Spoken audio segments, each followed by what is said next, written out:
Netflix on the screen, healthcare in between, physics, art, and math got us down this path.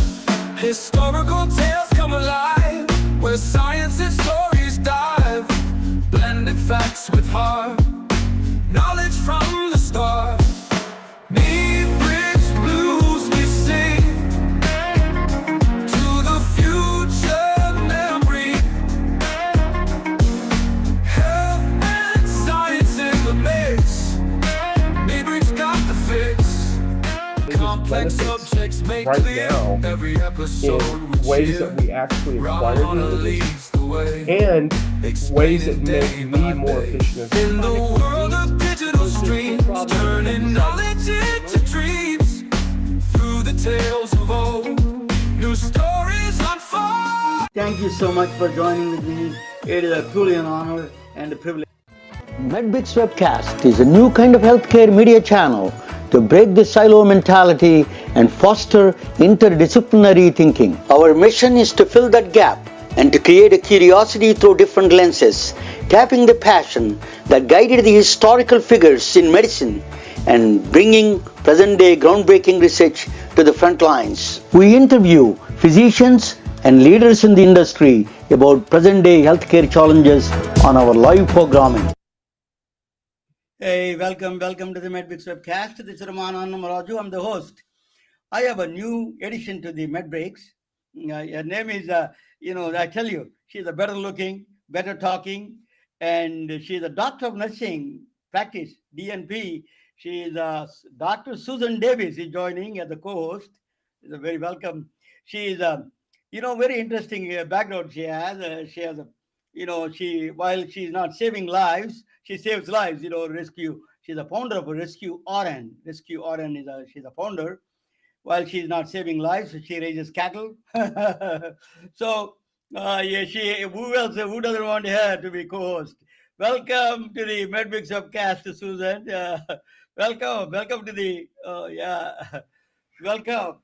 Thank you, Ramana. What a fun pleasure. I'm thrilled to be here, and what a great night. Thank you for having me. You survived 3 hurricanes and lost home and built back it, So you have all the best things in the world. You have it behind you, It's really you did everything. You're a great survivor. The season is young here in Florida, so we'll hold our breath on that one. Okay, yeah. So let me introduce our guest and just let me talk about a little bit about the background a little bit. Healthcare is in crisis. Everybody knows about that. I don't have to. I don't know why I'm not getting the. Oh, she's not there. Okay. So healthcare is a kind of in crisis because we are in a big. Doctors are not happy, patients are not happy. Rural hospitals are closing. So when there is a crisis, what we do as humans, we look at the past, we look at the sages, teachers with the wisdom and gurus. People we have such a guru, we have such a teacher we have with a full of wisdom. He's a Nostradamus, I call him. He can see clearly the future of the healthcare. And I learned so much from him. He is a crisp writing. He is one of the pioneers in healthcare. Dr. Robert Pearl he is a plastic surgeon, and he is studied in Yale, Stanford. So qualifications, out of this world. And then he became the former CEO of Kaiser Permanente, the largest healthcare group. After that, he retired now, but now he he authored several books. I met him actually one of the book ceremony in the Commonwealth Club, 7 years ago, I think. So I met him before the pandemic. So now there is so much changes. We have a new player AI in the game. So Dr. Robert Pearl authored a book called ChatGPT. So let me bring him to the table, and let me introduce ChatGPT him. MD. MD, yes.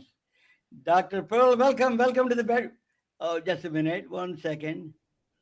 Welcome, sir. Welcome to the Medwix webcast. Thank you for coming back. You're coming a couple of times here on my podcast. Honored to have you. Thanks, Romana, for having me, and welcome, Susan, to the show. Thank you, sir. Thank I you, have a Dr. question Pearl. for you. I introduced you everything, but I have a question for you. We have after the last time I spoke with you, there is a big changes came in. Artificial intelligence progressing enormous speeds is accelerating in a positive direction. But there is something crisis going on. The crisis is Gen Z generation and millennials are leaving the doctors in droves, and they're going to rescue to the LLMs, large language models, or ChatGPT or Google. They're going to these kind of things.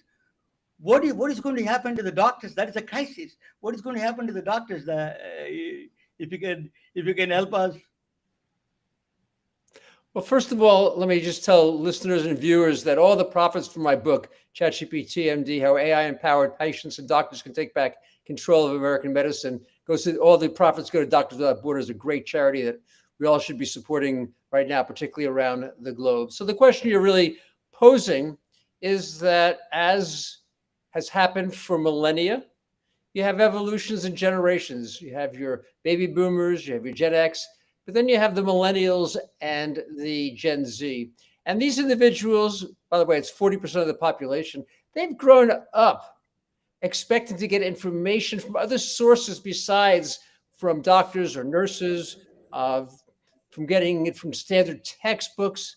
They want to be able to get the information quickly, social media, on their phone, and they trust a lot of people who are there, particularly now when you have a tool called ChatGPT. And by the way, I use ChatGPT just as shorthand. It's really any large language model. It could be Google, it could be Gemini. I have no relationship. Sorry, it could be Claude, it could be Gemini. I have no relationship with any of these companies. I just liked all the letters flowing after each other. So I think that we're going to have to evolve to provide care to them in a different type of way than we have before. But I also believe that what will happen across time is that the other generations will come along, because a generative AI tool not only provides information, it provides expertise. You go to Google, Dr. Google, and you put some information in place, and you get a lot of links. Doesn't necessarily mean they apply to you. You can't be sure what's accurate or not. When you finish, you still need the clinician to be able to interpret it for you. But with a generative AI tool, it's very specific. And because you put all your information in place, it's about you. It's personalized. It's about one person. And that is remarkable. It's never happened before in terms of the patient in the history of medicine. We have another crisis. I want to talk with you about that. Is the iron triangle. You talk about frequently about the iron triangle. Health, access, and cost is unbreakable. Either one of them we can solve, the other one always going up. So how do you healthcare system, how do you solve that problem of this? American healthcare system is a paradox, cost going up and access going down. It doesn't make any sense. So what do you think of this iron triangle? How do you break it? And you think the AI can play some role in this area, you think? It's no longer an iron triangle. Generative AI can break it, and if we use it well, it will break it. Let's just take one aspect of what it can do, which is the management of chronic diseases. We're talking about diabetes and hypertension, asthma, and heart failure.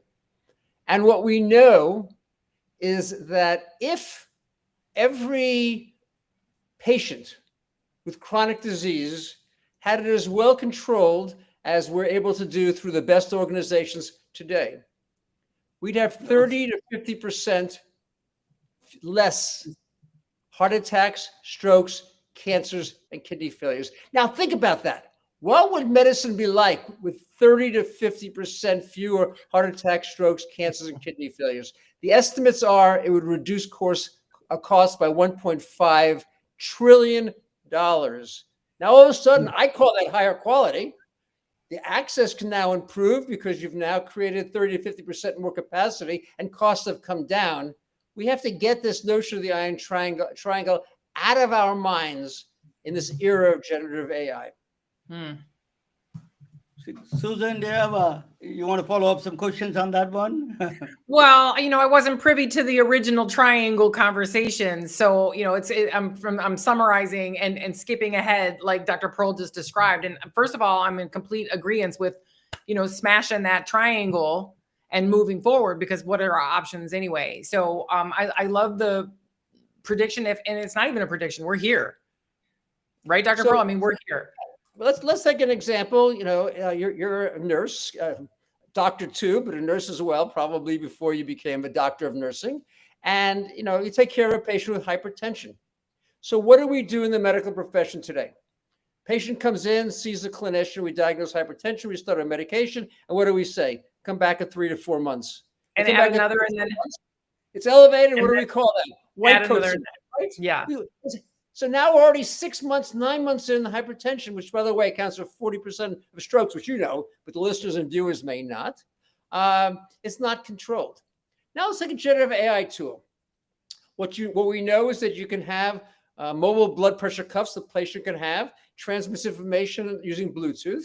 It now would go to a generative AI tool, and over the course of a month, 3 times a day, it would take the blood pressure. It could graph whether it's improving or going down. And after 30 days, we know, is the medication working? If it's not working, we need to either change the medication, change the dose, do something different. And now all of a sudden, hypertension becomes controlled. And now 40% of strokes disappear. That's a pretty good win-win-win. Higher quality, better access because the patient's not sitting in the hospital or the ICU with a stroke, and dramatically lower costs, because we're talking about literally pennies for some of these medications, maybe low single dose, single numbers in dollars. And we know generative AI tools essentially are free if you want them, where you can pay $20 a month. 3 lattes a month at Starbucks will get you access to the totality of medical information and the expertise that's required. Now you got to work with a clinician. This is not doing it totally by yourself. And whether that's going to be a nurse practitioner, whether that's going to be a physician, someone is going to have to get you the different medicines and make the changes. But now you don't have to see the person. You can do it on a text message. You can do it on an email. You can do it on a telemedicine phone call. We've taken Dr. Pearl, but what you're saying is happening now, and it's miraculous, and I'm on board and I'm on your team, and let's go. However, I'm going to go ahead and speak to like my own family. I mean, they have me to live with, and they're not adapters, right? I'm an early adopter, but they're not. And so I'm wondering about access, not just rural access, but people who are not, they're butting the system here right now. They're thinking this AI thing is scary. It's horrible, much less their healthcare. I mean, they barely trust their provider, much less this AI machine. But to your point, it's miraculous to me of what we can do to fill these gaps. Where right now, you first visit, second visit, third visit with our different hypertension medications. But like, I can't get my mom to even barely listen to me about, how wonderful this AI can help her. So to your point, how are we going to get this to the people who are not listening to how amazing this is? So your mom couldn't get your grandma to try an ATM. And you can go down the entire line.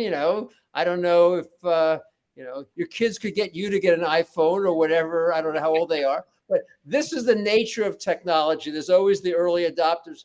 What I'm telling people right now, both clinicians and patients, it's experiment. Don't trust it. Just play with it. It's fun. Ask it questions. Pretend it's an expert. You can use the voice feature that's simple to use. You don't even need to know how to type, and just put the information in place.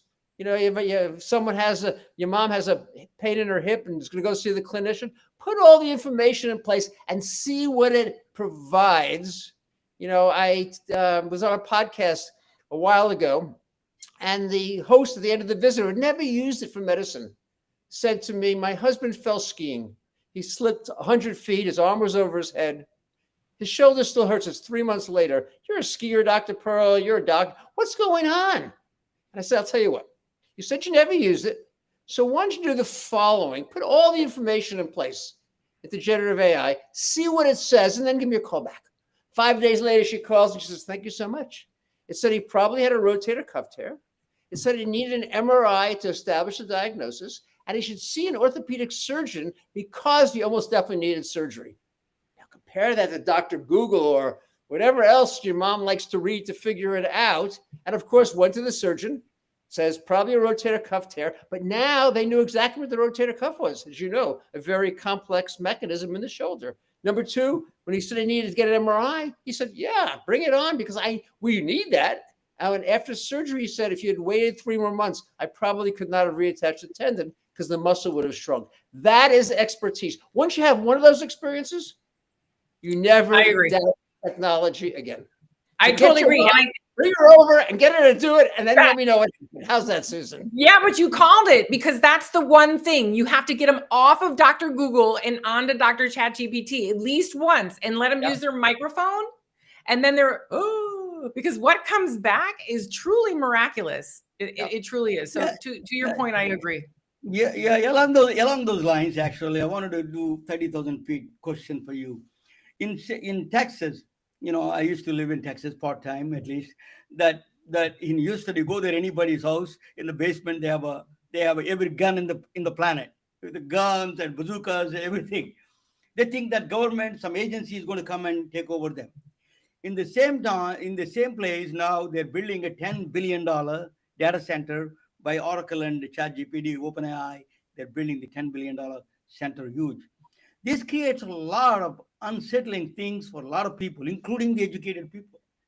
Where is this intelligence, centralized intelligence, control that?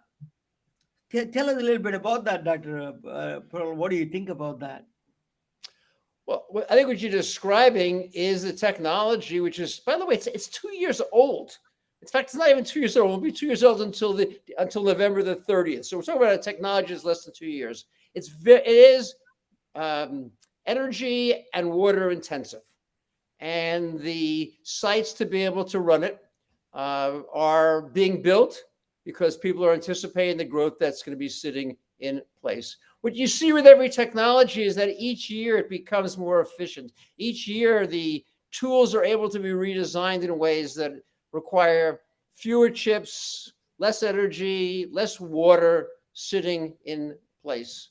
But I think it's really a red herring, if you want to use a very old term, because this is going to happen, whether medicine likes it or not.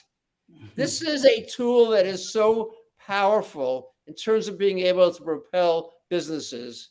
We shouldn't even be asking, should it happen or not should it happen? It is going to happen. Now, the question is, knowing it's going to happen, are we going to jump on board and lead the way? Or are we as clinicians going to cede that space to someone else? Because I'll guarantee you, they're not going to use it on behalf of either the patient or the clinician, be they a physician or a nurse. So, Dr. Pearl, what can you tell me? What are the 2 examples you can see? Specific examples where the doctors or the offices, like even including nurses, like Susan, can use at this time. You mentioned about the putting all the data and ask questions, but are there any in the facility side, the doctor's offices, they can use anything like that? Do you think any use at this time, immediate use?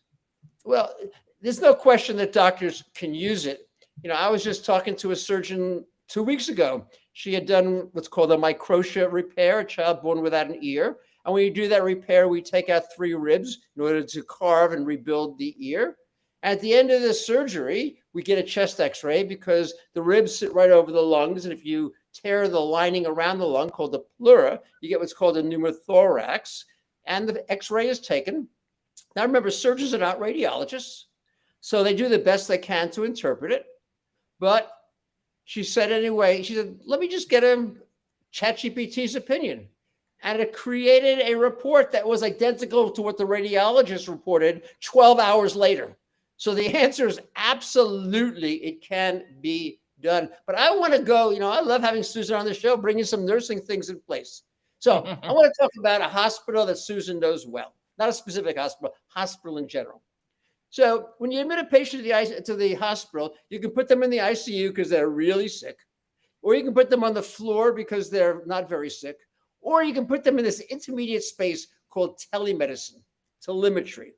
This basically takes all those monitors that are at the bedside of the patient, puts it on a large screen, and a nurse sits there for 8 hours in a row looking for a problem. Well, number one, it's expensive. But more importantly, it's a lot of patients who don't get monitored. Now we shift it around. We take a generative AI tool and we attach it to those same monitors, and we can now monitor the patient. Nurse comes by at 8 a.m., you're doing okay. Comes by at noon, you're in big trouble. Probably at 9 or 10, there was something there. And now all of a sudden, instead of the nurse doing the usual rounds everywhere, he or she knows exactly who's in the biggest trouble. That is the kind of opportunity. What this technology does is it fills in the spaces between the nurse coming at 8 a.m. and noon, the space between the doctor seeing you in the office and seeing you back in 4 months. The therapist, a therapist sees you and they're a little worried, you're a little depressed. They don't think you're suicidal, but that's the greatest fear that every therapist has. And they see you again in a week or two. What happens in that space? We have no idea.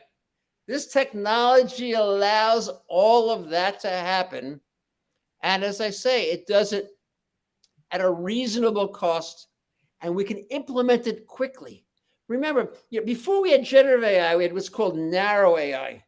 These were tools trained on large databases. They're called narrow because they had a single problem. Very expensive, by the way, to create. The tools that I'm talking about, we could create very fast because we actually don't need the tool.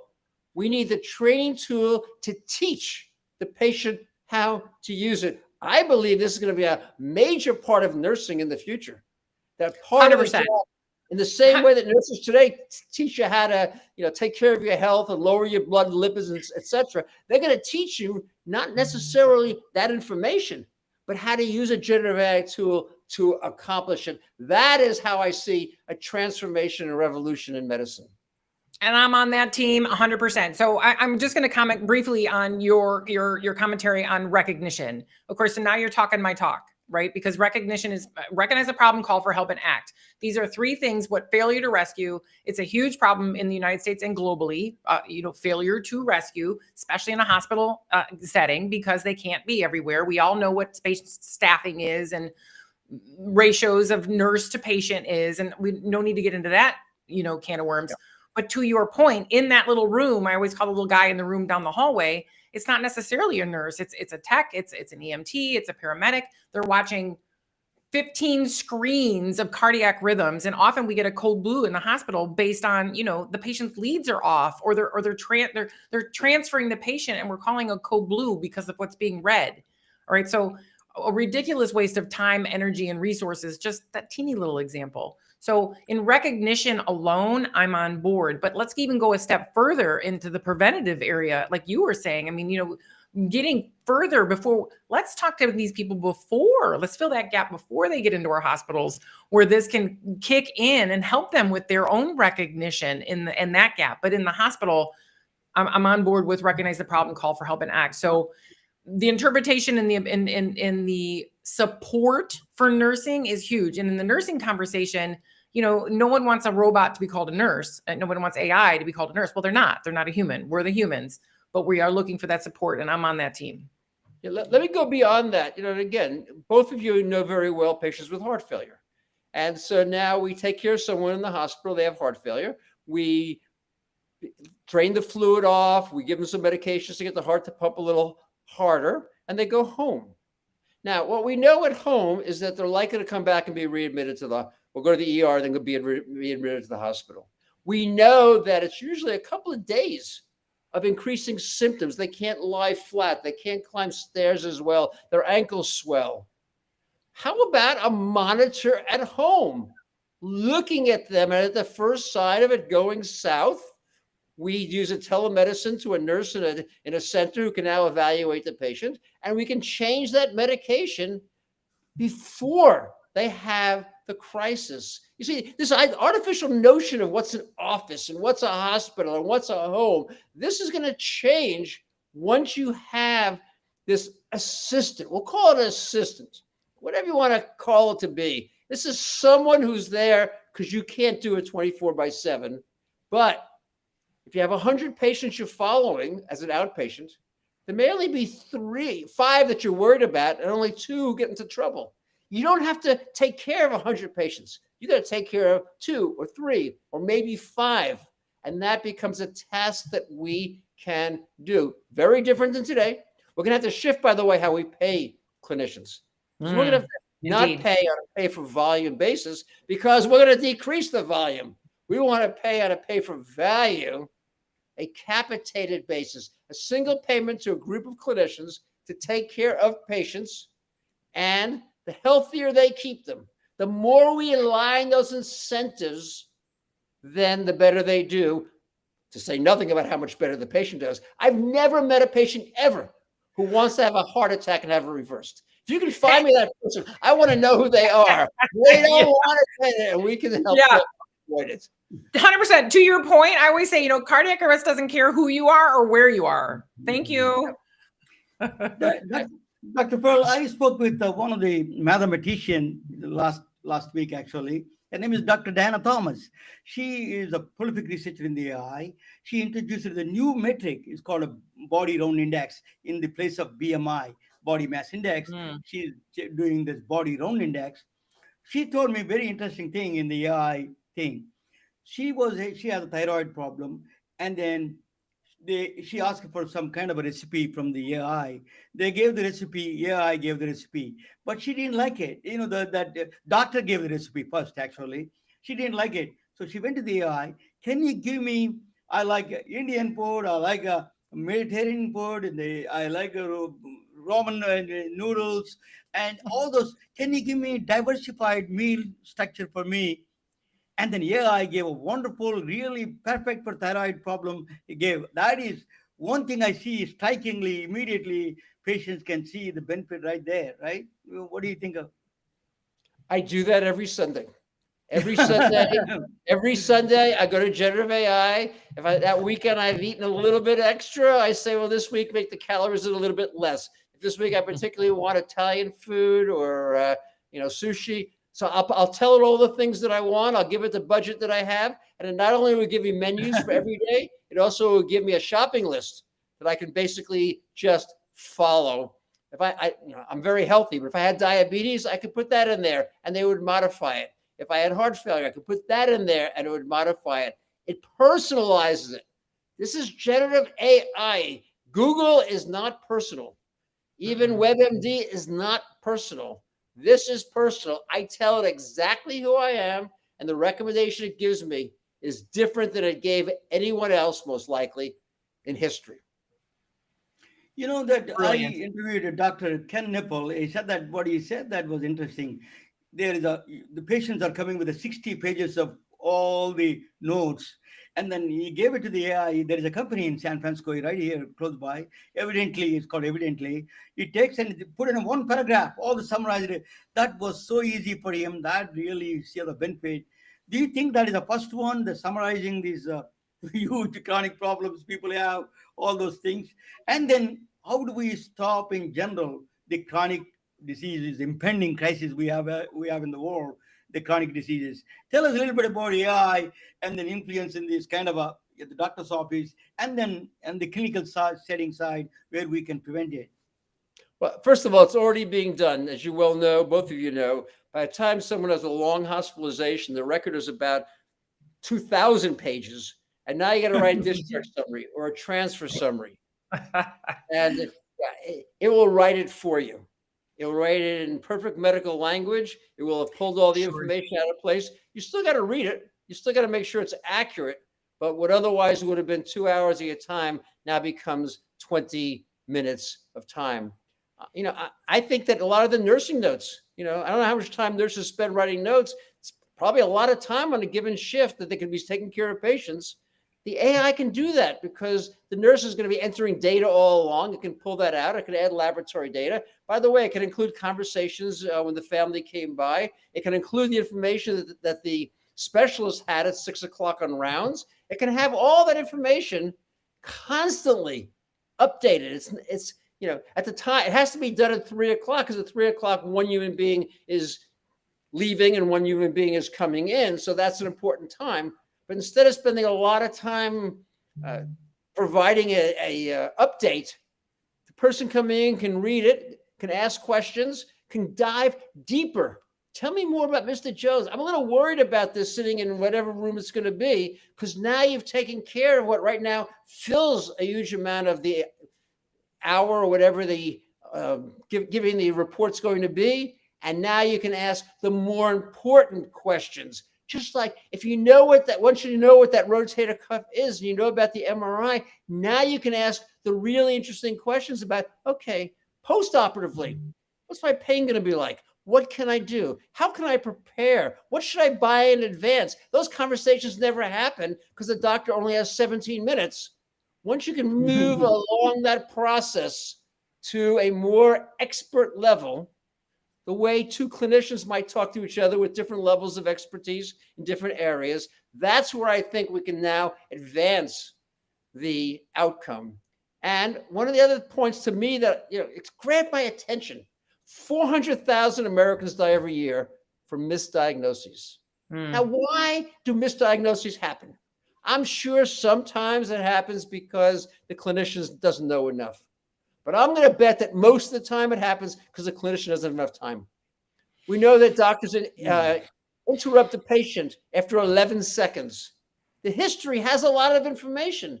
The doctor's too rushed to sit there and listen for 5 minutes. But now if the patient is coming in with the background, we create that time. I think it's going to increase fulfillment and reduce burnout. Why do doctors and nurses burn out? Because at the end of the day, they want to go home feeling they did the best they absolutely could. And if the whole day they had to rush and cut corners, they don't go home feeling great. This creates the most precious entity in medicine today, which to me is time. Go ahead, Susan. Indeed. Indeed. Well, I mean, that's a lot to digest, but I can tell you I was at a hackathon just this weekend and I was super impressed. It was a hard tech and soft tech hackathon. They were all engineers, types of engineers I'd never even heard of. And they were creating these amazing things. But one of them stands out to just made me think of what you were speaking of, Dr. Pearl. And that was, traditionally it's been the doctors who have been sitting in their little booths, dictating after every patient encounter, and you sit and you dictate, dictate, not nurses. We have all of our patients and they're after dictating or typing. But now there's a dictation device, an AI-driven dictation device for nursing. And right here in Florida, on the East Coast of Florida, they're using it in the ERs right now. And the team that I witnessed in this hackathon was creating a better device for clearer, non-garbled nursing dictation. And I was like, oh, winner. I don't care what everyone else is talking about. I'm down with the nursing dictation. The amount of time that we do before, during, and after. And frankly, let's circle back just a brief second to that, recognizing the problem in deterioration. We have a lot of early warning devices that are in place for us to use, but they're only as good as they're used in a timely manner. So if we're dictating / charting post facto, well, guess what? It's not going to help us catch anything. So here we go. Just a teeny little, case use, and thank you for it. But yeah, I mean, very cool. I'm about it. I mean, Romana knows all about this. He's probably had people on the show before doing ambient AI for doctors basically completing electronic health record.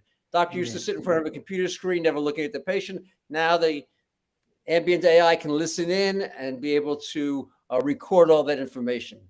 What people may not remember is if you go back 3 to 5 years ago, I probably got called by a dozen companies. They said, oh, we got a great AI tool that can listen to the doctor and save 2 to 3 hours a day. The problem is no one's buying it. And you know what I said to them? Your tool doesn't save 2 to 3 hours a day. Because if it did, your biggest problem would be managing the line out your door. Your tool is not able to do what it says it can do. Now we have 70 companies that actually can accomplish it because generative AI is perfect for that. It can exactly understand language, predict what's going to happen, put it into a logical context, completely different than these narrow AI tools of the past. It's the same thing for nurses. It's going to be the same thing, by the way, as I say, in the room with the families. I had a patient. I get a lot of things from individuals, by the way, who use generative AI to make diagnoses that clinicians had missed. They couldn't figure out. Yes. But I also got one from a patient who said, basically, I turned my generative AI on in the morning. And when the doctor came in, it listened in. When the doctor talked to my dad, it was able to synthesize all that, create a summary for us, help us understand what was going on. And the nurse came by and did the same thing. Yeah. I mean, this is the opportunity. And again, I'll say the same thing I said before. It doesn't just give you information, it gives you expertise. You actually understand it all. You don't come in with 60 pages of Google that is basically unintelligible without having all the articles and links. You come in with a good summary. And if you want, you can ask it to create some references and it will do that for you as well. This is a total transformation. And I'm not worried about the technology. I worry about the humans because I'm just afraid we're going to be so resistant and hesitant that we're going to miss that opportunity. And as I say, someone else will seize the day for us and we will regret that forever. You snooze and lose in this case. I mean, we listen. We have to just be a little bit on the regulatory, the HIPAA. One of the things that came up in the hackathon, they're like, "Wait a minute, isn't the speaker better in your phone?" Right? They're like, "Well, we could use the phone. You know, these are the engineers. Like, we could use the phone." I'm like, "No, you can't. Not in a healthcare system. There's lots of safety. There's lots of HIPAA. There's lots of rules, and I think AI is moving so fast and it's so good, but policy." It comes way after something happened and we know how policy works to what's like the reality and so on and so forth. So I think there's a cautionary measure to the usage, especially in a healthcare setting, on how does our policy, rules, regs, and all the 911 follow this beautiful thing. Dr. Pearl, when I met you when you were the book Mistreated, you did that one of the books that you in Commonwealth Club. One of the things that when you spoke about it, one thing that stuck with me for lifelong is brain, heart, spine. He said that is 3 things are the essential for the healthcare to survive, healthcare system to survive. We have a brain now. We have AI with a tremendous expertise brain. We acquired that. That's a good. No problem. Your heart, he did the Doctors Without Borders. He went to Panama or some of the countries in the Chile, South Africa. He did a cleft surgeries, right? So he provided a heart compassion there. But the last one, that is spine. That is where my problem is.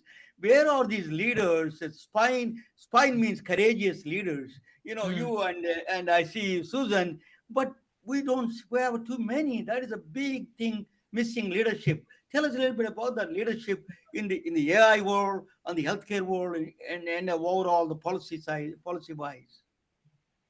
Well, again, for Susan's background, in the book I was writing about the fact that leaders have to have the intelligence of the brain, the empathy and emotional connection of the heart, and the strength and courage of the spine. So that's the 3 parts that leaders have to have. I think it's become dormant. I think it exists. Becoming a physician is 10 years, and it's not 10 easy years. It's 10 years of 80 hours a week or something like that during training. You give up so much.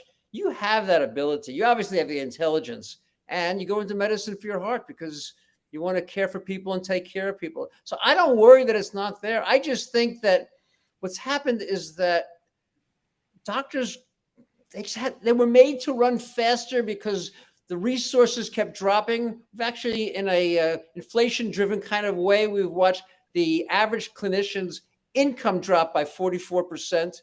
You got to run an office. You start cutting back on your staff. Soon you don't turn the lights on because you don't have electricity. I mean, it's really problematic. We never had the tool to make the advance.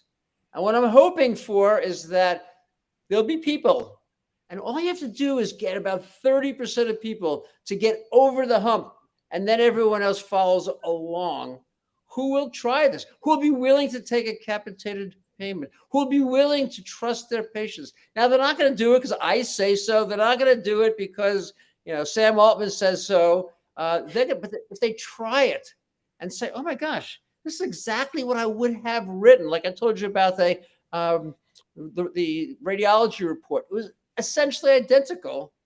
Then at some point you start to trust that, as long as, and this is the point that Susan made earlier, as long as you have that relationship with the patient. That's the hard part. And you have to then be available to take care, see the patient with the understanding it's not going to happen very often. I'll tell you, it's interesting. Early in my career, I did thousands of surgeries, and I gave every patient my home phone. How many people do you think called me at home in 10 years? 2. And they both had real problems. Now imagine what it communicated to everyone else.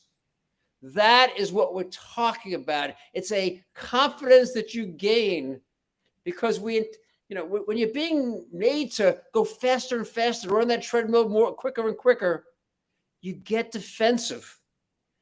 And I think some of the mistakes we made of clinicians selling their practices to hospitals, and then all of a sudden having how they provide that care being told to them by an administrator, that's really problematic. And it's happening more. And private equity is going to be even worse. So now we're looking at an alternative, and I'm just hoping. That's why I come on shows like your own. I will have keynoted 50 conferences this year. I want people to start trying it, to start thinking about it. I want medical schools to start teaching it, not how to use it. The incoming medical students know more about it than professors. But how do you improve the health? How do you avoid heart disease? How do you identify heart failure earlier? How do you make obscure diagnoses? We could get on the list of opportunities that are there, and they all align with why people choose medicine for their profession. Talking about education, Dr. Perron, my father is a small village doctor. His brain was, his MRI, his CT scan, he has to diagnose, clinical diagnosis. Is a village. We don't have anything, a stethoscope and a penicillin injection. But now the medical education, it's not changed much. The education is still not teaching these interdisciplinary fields like physics and mathematics, quantum sensors, and all these new fields are coming up. Do you think there is a flaw in the education system, in the medical education? I think that the medical education has to change. But it's always taught of the last generation, because your professors are the ones who were trained 20 years ago, and they're going to tell you whatever it was that they learned at the time. They're not going to be looking ahead, and I think that change has to happen. But what would be fascinating as an experiment for your dad is, maybe, 20 years ago, I was trying to explain to people what the internet would do. And I came across a great experiment. Remember, the internet didn't yet really exist very much. And someone took a computer and brought it into a small rural village. And in this rural village, they grew soybeans. And they always were surprised when they brought them to the marketplace. Sometimes they were, 10% more costly, and sometimes they were 5% less. And they could never quite figure this out. And he just gave them the computer. He said, play with it. And they discovered this place called the Chicago Mercantile site. Futures. Understood what soybean futures look like, and they gained 20% more. I am confident that if your dad took a computer and had access to generative AI and let the people in the community do it, he would see that they could become a lot healthier. I think we need to do that in rural areas. I think we need to do that in inner city areas. And across time, I think that's just going to be the way that we obtain medical information, medical expertise, and medical care. And to that point, I'm sorry, Ramona. Education has to be fun. Education doesn't have to be top down. It just has to be fun and it has to be accessible. And you just have to give a few examples, and less is more. In our education, Dr. Pearl's education, Ramona, your education and mine, we've studied to the top of our game, but the world doesn't speak that language. So, we have to present things, which is part of the reason why I'm here. It's like, what can we say, meat and potatoes, to share this fantastic gift? I mean, to take soybeans from a bucket, to the futures market, it's a big deal, and it's fun. That's fun. Yeah, that's fun. Getting back to Ramona's question around all of this, if you trained 5 years ago, you had to memorize everything because you'd have to otherwise carry a 50-pound backpack in order to be able to get all the information that you needed. It's now sitting in your pocket.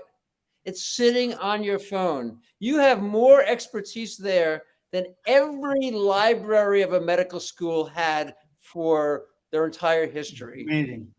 We just have to figure out how to use that tool, and it goes wherever we are, whenever we want to access it, whether we're making rounds, whether we're in the office, whether we're talking on an advice center, it doesn't matter. We have these tools available to us. Now I think it's a question of translating potential into practice. My father would have been ecstatic about it. Actually, he was always a vivacious reader. He was reading all the magazines from England and Russia and then the United States. I think that even now, even the villages in India and Africa, that still works. If we give a remote patient monitoring kit, for example, all the basic kits to these village doctors, you can transform the healthcare system around the globe. Do you think that is AI? With the AI help, it can progress into the next level? Do you agree? It's so exciting to me. I mean, I wrote in the past about how Alexa could do this kind of thing. Now it's happening. I wrote about taking the smart high school students. In Africa, a lot of people don't go to college just because they can't afford it. And so you have someone who's graduating, they're really, really smart. And I said, we should give them a 6-month training program and give them 20 medications and a certain number of diseases. Yes, they may only be 95% accurate, but today they're only 15% accurate. And now they have that tool. And I had to figure out how I could make available to them telemedicine and a clinician in case they were stumped. Now they have that tool that is there. Yeah, I think it should completely change the curriculum of how we provide care. One of my good friends is a surgeon from India named Devi Shetty. He, by the way, was the personal physician to Mother Teresa. So he's a pretty famous guy. He runs heart hospitals that are sitting there. And what he does is, rather than putting people through a nursing program where in the first year or so, you're basically learning all the physiology and all the other parts, he basically puts them in the OR immediately. He's going to train them to do 6 operations.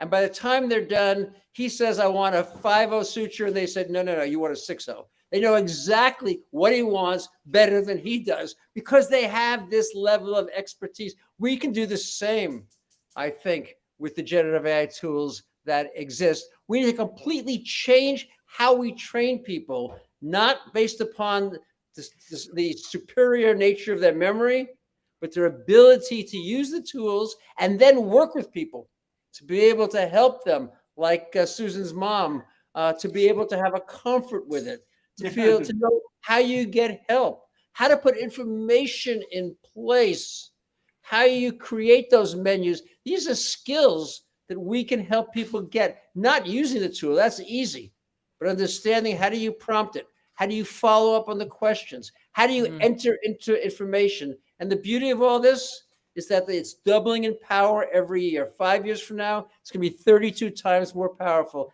A year ago when I wrote the book, you couldn't enter data with voice. You had to type it into place. Now you just dictated it into place, sitting there. You couldn't put an image in place. Now you can do exactly that. We're talking about an entire different way of providing medical care, one that is going to be accessible, not just to people who have trained for years in nursing school or medical school, but to all Americans to improve their health. Yes, for sure. And as well, not only the medical care, but the medical education, the nursing education, all health professional education can be shortened, concise, and really move us forward on that same mission easily. Another area I want to talk with you about is Dr. Susan Davis. She is a champion for the emergency CPR training. The people need around we live in communities. People need to be trained on the CPR, cardiac resuscitation. We don't the schools, the families at home, and all the we have we have a national strategy about it, and then AI can any participate in this area, help us, people like Susan to grow in globally and then nationally and globally a kind of a strategy there to really save these the cardiac diseases, sudden cardiac deaths. Yeah, I'm not aware of a strategy sitting in place right now, but I could imagine how it could happen.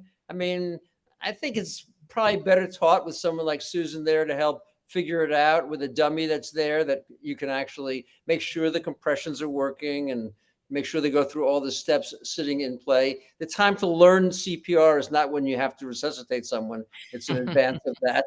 But I also imagine that you could actually prepare people for coming to the course. So before they come to the course, they've already used the tool to learn about all the opportunities to figure out how to do it. So the first half hour, you're not overwhelming them with information. You can actually now just have them start demonstrating the skill. That again is what we're talking about. How do we accelerate the delivery of care? How do we accelerate being sure that the outcomes are as good as we need? How do we control chronic disease?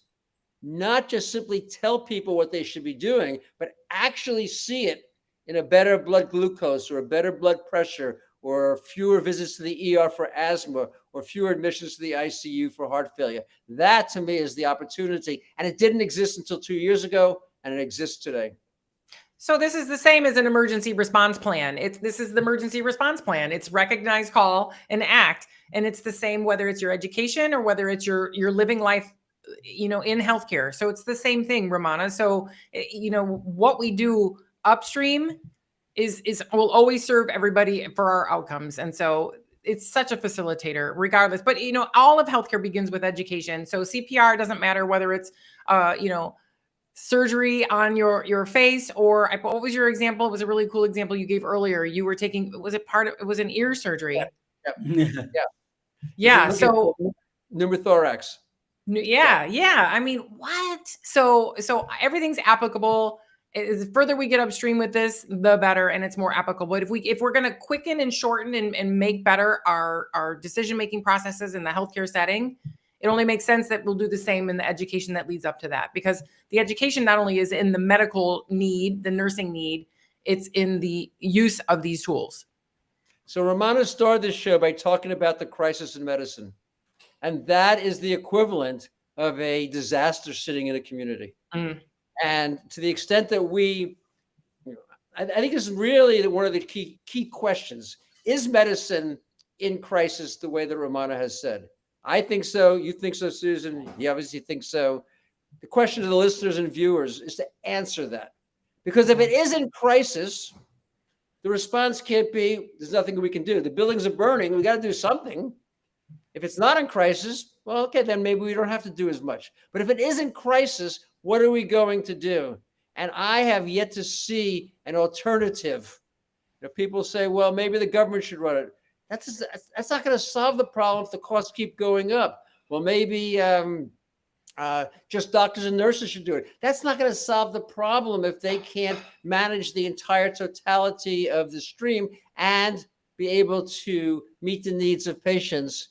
I don't see an alternative. Now, will it succeed? You never know. I think so, but I can't prove it. But my challenge to viewers and listeners is, give me an alternative that you really think has a better chance, because I have yet to find it. And I wrote about it in my first 2 books, by the way. It wasn't that I didn't come up with ideas around integration and capitation and technology and leadership. It's that there was not this tool to be able to translate that into action, because You'd have to have so many human beings constantly on the phone with patients. It just didn't make any economic sense. That's why we had this iron triangle. And now we have the tool, inexpensive, available 24/7, filled with expertise. Yes, it needs to improve and fewer hallucinations and privacy and security. I'm aware of those pieces.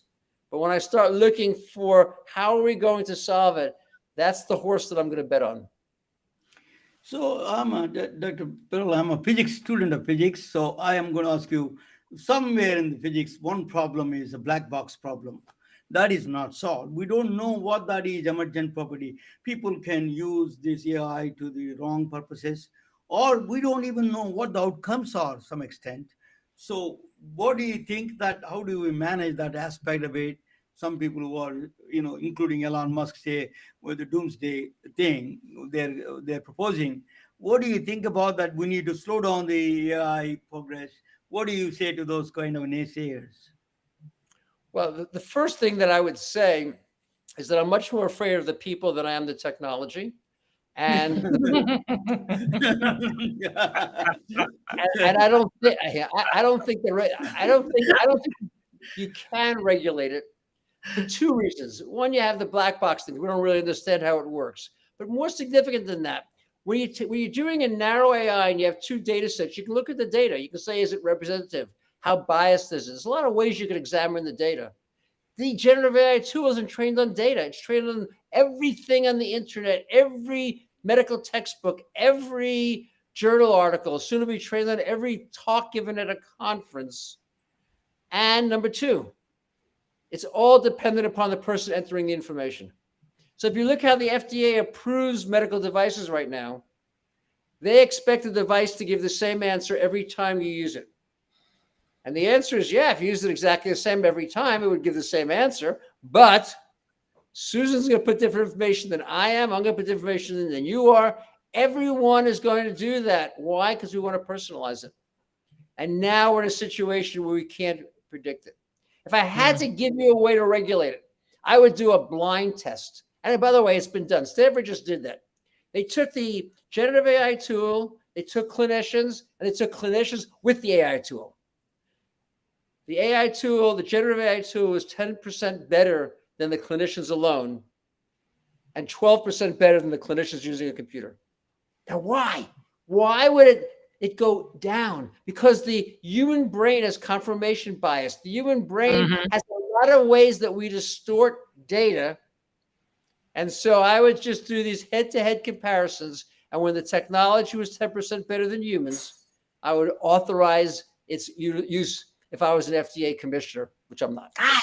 And that's so crazy because often there's decision support built in and the AI will pop up the answer. And then the human's like, yeah, And then they go back and you're like, no, but bing. And it's telling you again, bing, bing, bing. Here's the answer. And the human's like, I had a really bad morning and I'm not in the mood for you.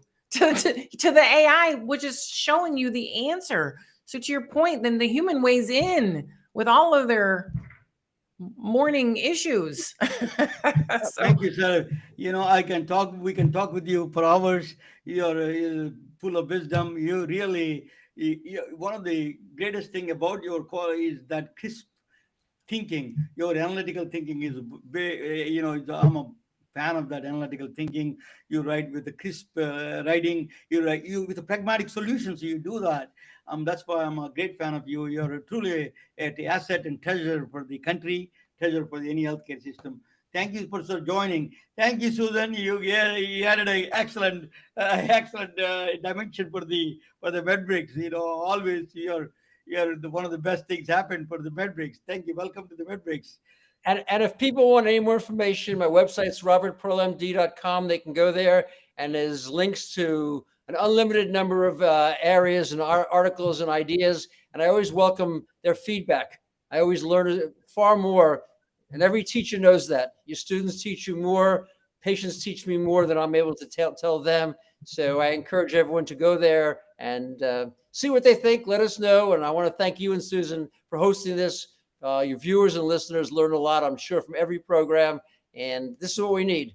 Education is going to be the key to the future, and the time has come to maximize that. Thank you for your podcast.